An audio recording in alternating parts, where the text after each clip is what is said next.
ہے، اللہ تعالیٰ کی ایک نوازش ہے، ایک تجلی ہے، یہ کوئی بیماری کوئی سایہ نہیں ہے۔ اللہ تعالیٰ کی عطا کسی بھی وقت کسی بھی عمر میں اللہ تعالیٰ اپنی تجلیات اپنا دیدار دے سکتا ہے۔ بندگی میاں شاہ قمیر 3 سال کی عمر میں وہاں پر اللہ تعالیٰ کا دیدار حاصل کیے۔ کیا عجب ہے کہ بندگی میرا سید محمود ثانی مہدی رضی اللہ تعالیٰ عنہ 18 سال کی عمر میں بھی اگر ان کو عشق عطائی ہوا ہے تو کیا عجب ہے۔ اس سے کسب کا، اس سے ترک کا کوئی تعلق نہیں ہے، اس سے تعلق ہے تو طلب کا تعلق ہے اور اللہ تعالیٰ کی عطا کا تعلق ہے۔ عشق عطائی اللہ جس کسی کو چاہے عطا کرتا ہے، ذالک فضل اللہ یؤتیہ من یشاء کا معاملہ ہے۔ آئی بات سمجھ میں؟ مہدی موعود علیہ السلام کے دربار میں تاریخ دنیا ہونے کے بعد ہی اللہ کا دیدار ہو ضروری نہیں۔ مہدی موعود علیہ السلام فرماتے ہیں بندے کی ایک نظر 1000 سالہ مقبولہ عبادت سے بہتر ہے۔ وہ 1000 سالہ مقبولہ عبادت سے بہتر خدا کی نظر، خدا کا دیدار ہی ہے۔ جو ثانی مہدی رضی اللہ تعالیٰ عنہ کو آنن فآنن صرف سننے پر جو اللہ تعالیٰ نے ان کے جو سو روئے کو اللہ بنا دیا۔ بہرحال ثانی مہدی رضی اللہ تعالیٰ عنہ تصدیق کرتے ہیں۔ خیمے کے دوسرے حصے میں بندگی میاں شاہ دلاور رضی اللہ تعالیٰ عنہ وہ بھی تصدیق کر لیتے ہیں، وہ بھی جو سو سنتے ہیں اور مہدی موعود علیہ السلام کی تصدیق کر لیتے ہیں، لیکن ان کے اندر جذبہ طاری ہو جاتا ہے، جس کی وجہ سے دانا پور میں مسجد دراج کے اندر حضرت شاہ دلاور رضی اللہ تعالیٰ عنہ کو وہیں چھوڑ دیا جاتا، وہیں چھوڑ کر پھر وہاں سے ہجرت کرتے ہوئے دوسرے مقام کالپی پر پہنچتے ہیں۔ بات آگے بڑھانے سے پہلے میں ایک بات آپ کے سامنے ایک اور رکھنا چاہوں گا۔ صحابہ دور نبوت حدیثوں کے اندر ہم کو یہ بات ملی ہے، وہ اکثر یہ بات پیش کرتے تھے کہ حضور سے جب ہم ملاقات کرتے تھے تو ہم کو ایسے لگتا تھا کہ حضور سب سے زیادہ ہم کو چاہتے ہیں۔ حضور کی گفتار ایسی تھی، حضور کی بے پناہ چہرے کی نورانیت ایسی تھی کہ حضور جب اپنے چہرے اور اپنے دندان مبارک، اپنے ہونٹ مبارک کو سے بات کرتے تھے تو ہم کو ایسا لگتا تھا کہ حضور سب سے زیادہ پورے صحابہ میں مجھے سب سے زیادہ چاہتے ہیں۔ آج جو یہ واقعات چل رہے ہیں بندگی میرا سید محمود ثانی مہدی رضی اللہ تعالیٰ عنہ کے، یہ واقعات جب آپ سنتے جائیں گے تو آپ کو ایسا لگے گا کہ ثانی مہدی رضی اللہ تعالیٰ عنہ سے بڑا مقام کسی کا نہیں۔ بسا اوقات تو ایسا لگتا ہے جیسا کہ مہدی موعود علیہ السلام سے بھی گویا کیا ثانی مہدی رضی اللہ تعالیٰ عنہ کا مقام بلند و بالا ہے، ایسا لگتا ہے۔ یہ صرف اس لیے کہ جب حضرت کا تذکرہ ہوتا ہے، کیونکہ حضور بھی جب کسی صحابی سے ملاقات کرتے بات کرتے تو ان کے درجے بلند ان کو لگتے تھے۔ اگر شاہ دلاور رضی اللہ تعالیٰ عنہ کی بات چیت ہوگی تو پھر شاہ دلاور کے مقامات ایسے لگیں گے جیسا کہ مہدی کے بعد اگر کسی کا مقام ہے تو شاہ دلاور کا۔ اگر بندے کو کبھی نہ پاؤ تو شاہ دلاور کے پاس چلے جاؤ، سارے معاملات ان کے پاس حل ہے، زمین سے فرش تک، آسمان سے فرش تک سب ان کے پاس روشن ہے۔ بھائی دلاور اللہ تبارک و تعالیٰ کی طرف سے کھلے دل رکھنے والے ہیں، راز ان کے پاس جو ہے ان کے پاس ہر معاملے کا حل ہے، رائی کے دانے کے برابر ساری کائنات ان کے سامنے۔ ایسے مقامات جب بولتے جاتے ہیں تو شاہ دلاور رضی اللہ تعالیٰ کا مقام معلوم ہوتا ہے۔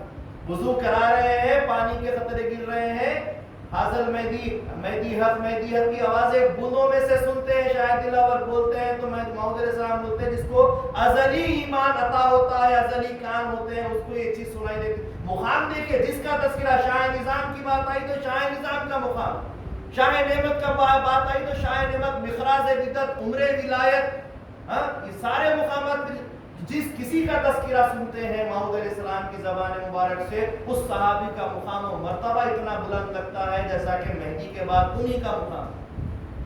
تو ثانی مہدی رضی اللہ تعالیٰ عنہ کا مقام و مرتبہ بتایا جا رہا ہے۔ بہرحال یہ واقعہ ہو گیا، ہونے کے بعد موعود علیہ السلام نے وہاں سے پھر کوچ کیے، وہاں سے پھر آپ نکل کر کالپی پہنچے جو دانا پور سے 370 میل پر واقع ہے۔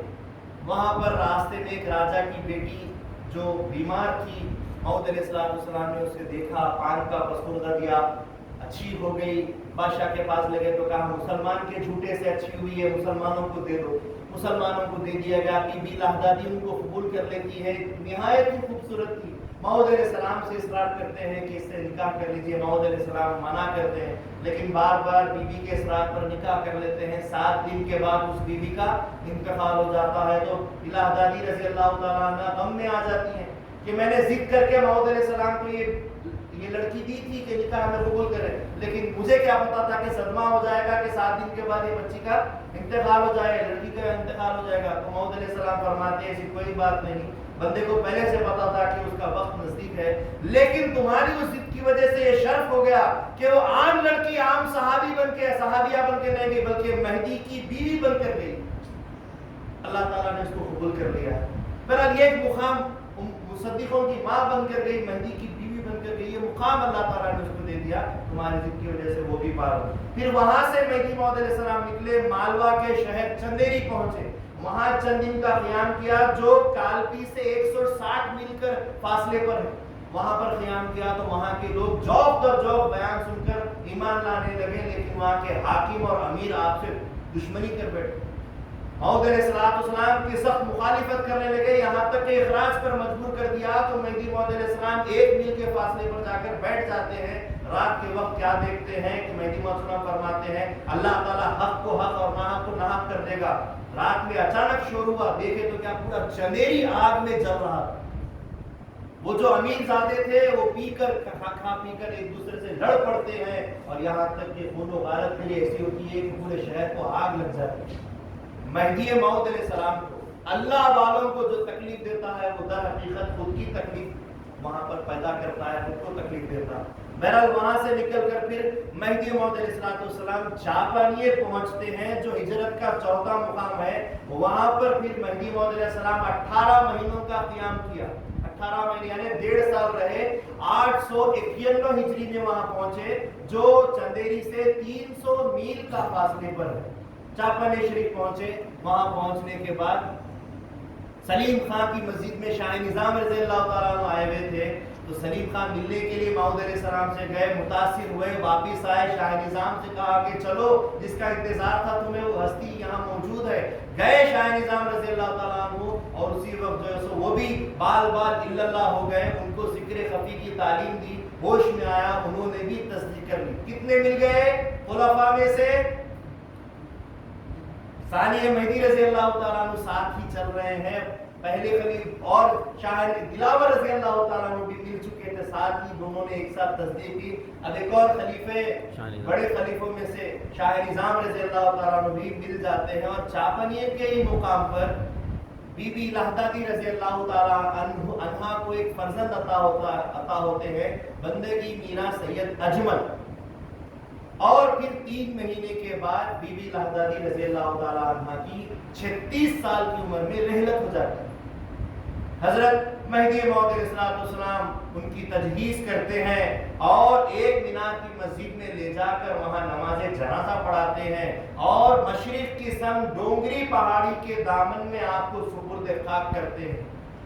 کرنے کے بعد وہیں پر کچھ دن رہتے ہیں، وہاں سے پھر مہدی موعود علیہ السلام قافلے کے ساتھ ہجرت کرتے ہوئے ہجرت کے 5ویں مقام مانڈو میں پہنچتے ہیں جو مالوا کا پائے تخت تھا، جو چاپانیر سے 100 میل کے فاصلے پر ہے۔ وہاں آتے ہیں اور وہاں پر ربیع الاول کا مہینہ آتا ہے، تو 2 ربیع الاول کو رسول پاک صلی اللہ علیہ وسلم کے عرس کی تیاری مناتے ہیں، اور ثانی مہدی رضی اللہ تعالیٰ عنہ کو عرس کی پوری تیاری کی اجازت دیتے ہیں اور حکم دیتے ہیں کہ آپ اپنے سرپرستی میں کام کریں۔ ثانی مہدی رضی اللہ تعالیٰ عنہ پورے شہر کو دعوت دی گئی تھی، ثانی مہدی رضی اللہ تعالیٰ عنہ پوری تیاری کرتے ہیں، دیوے لگاتے ہیں، پکوان ہو رہا ہے، اور گود میں بندگی میاں سید اجمل رضی اللہ تعالیٰ عنہ تھے۔ ایسے میں روایت میں آتا ہے کہ اچانک آپ دیگ میں دیکھ رہے تھے تو بچہ گود میں سے اچھل کر دیگ میں گر گیا یا آگ میں گر گیا، اسی وقت بچے کی شہادت عمل میں آ جاتی ہے۔ بندگی میاں سید اجمل رضی اللہ تعالیٰ عنہ کو شہید ہوتا ہوا دیکھ کر بندگی میاں سید محمود ثانی مہدی رضی اللہ تعالیٰ عنہ پریشان ہو جاتے ہیں، زار و خطار رونے لگتے ہیں، یہاں تک کہ اپنے آپ کو لے جا کر حجرے میں بند کر لیتے ہیں۔ بندگی میاں سید سلام اللہ رضی اللہ تعالیٰ عنہ اس بات کو لے جا کر مہدی موعود علیہ السلام کو بتاتے ہیں۔ سارے احوال بتانے کے بعد مہدی موعود علیہ السلام بھی حیران ہو جاتے ہیں کہ معصوم بچہ شہید ہو گیا، لیکن بچے کے افسوس سے زیادہ خدا کا حکم مہدی موعود علیہ السلام کو ہو